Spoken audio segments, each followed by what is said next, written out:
আর যখন সত্য প্রতিশ্রুতিকাল আসন্ন হবে, তখন হঠাৎ কাফিরদের চোখগুলো ঊর্ধ্বস্থির হয়ে যাবে।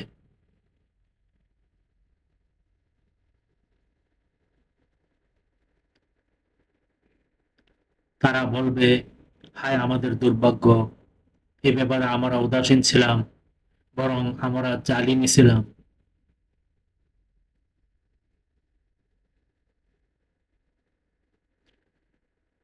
নিশ্চয়ই তোমরা তোমাদের উপাস্যগুলো জাহান্নামের জ্বালানি হবে, আর সেখানেই তোমরা সবাই প্রবেশ করবে।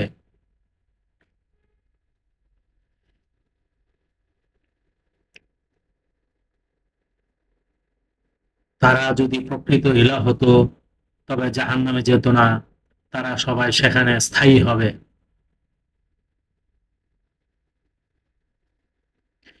নিশ্চয়ই সেখানে থাকবে তাদের আর্তনাদ, সেখানে তারা কিছুই শুনতে পাবে না।